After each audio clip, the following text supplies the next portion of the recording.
Hello friends, നമ്മൾ ഇന്ന് Canva use ചെയ്തിട്ട് എങ്ങനെയാണ് ഒരു ഇൻവിറ്റേഷൻ കാർഡ് നിർമ്മിക്കുക അതാണ് നമ്മൾ പഠിക്കാൻ പോകുന്നത് കേട്ടോ. അപ്പോൾ അതിനായിട്ട് ഞാൻ ആദ്യം തന്നെ ക്യാൻവ ആപ്പ് ഓപ്പൺ ചെയ്തിട്ടുണ്ട്. അപ്പോൾ അതിൽ കാണുന്ന സ്ക്രീനിൽ ഒരുപാട് ടെംപ്ലേറ്റ്സുകൾ കാണാം. Instagram stories, F I documents, Instagram post, stories, invitations പറഞ്ഞ ഒരുപാട് കാര്യങ്ങൾ കാണുന്നുണ്ട്.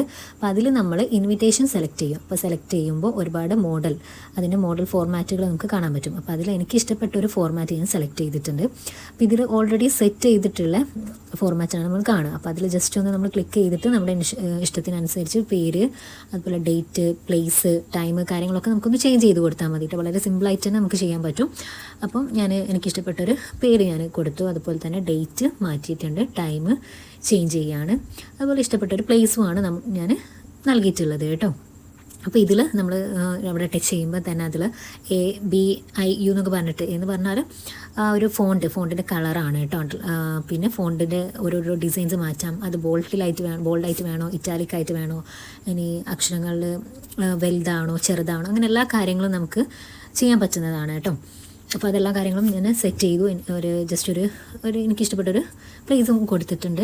ഇനി നമ്മൾ അടുത്തതായിട്ട് ഇതിൽ ഫോർമാറ്റിൽ ലാവൻഡർ കളറിലെ ഫ്ലവേഴ്സാണ് ഉള്ളത്. അപ്പോൾ അത് നമ്മൾ എങ്ങനെയാണ് നമ്മുടെ ഇഷ്ടത്തിനനുസരിച്ച് അങ്ങോട്ടോ ഇങ്ങോട്ടോ എങ്ങനെ വേണമെങ്കിലും നമുക്ക് സെറ്റ് ചെയ്ത് വെക്കാവുന്നതാണ് കേട്ടോ. അഡ്ജസ്റ്റ് ചെയ്യാൻ പറ്റുന്നതാണ്. അപ്പോൾ അതിൻ്റെ ഫോണ്ട് വേർഡ്സ് കാര്യങ്ങളൊക്കെ ഞാനൊന്ന് ചേഞ്ച് ചെയ്യാണ്. ഒന്ന് ഫോണ്ടിൻ്റെ വലിപ്പം കൂട്ടുക, കുറയ്ക്കുക, അങ്ങനെ എല്ലാ കാര്യങ്ങളും നമുക്ക് ചെയ്യാൻ പറ്റും കേട്ടോ. ടെക്സ്റ്റ് സ്റ്റൈൽസ് എല്ലാ കാര്യങ്ങളും അതിൽ തന്നെ ആയിട്ടാണ്. അതുപോലെ പല രീതിയിലുള്ള മോഡേൺ ആയിട്ടുള്ള ഫോണ്ടുകളൊക്കെ ഉണ്ട് കേട്ടോ. അപ്പോൾ അതിന് ഇഷ്ടത്തിനനുസരിച്ച് നമുക്ക് സെറ്റ് ചെയ്യാം.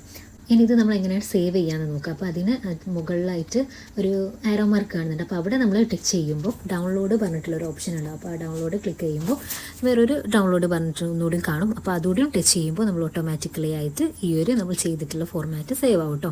ഇനി നമുക്കത് ഗാലറി പോയി നോക്കിയാൽ ചെയ്ത വർക്ക് നമുക്ക് കാണാൻ പറ്റും കേട്ടോ. അപ്പോൾ ഇത്രയേ ഉള്ളൂ. അപ്പോൾ ഇത്തരം എഡിറ്റിംഗ് വീഡിയോസ് നിങ്ങൾക്ക് കാണണമെങ്കിൽ എൻ്റെ ചാനൽ സബ്സ്ക്രൈബ് ചെയ്യൂ കേട്ടോ.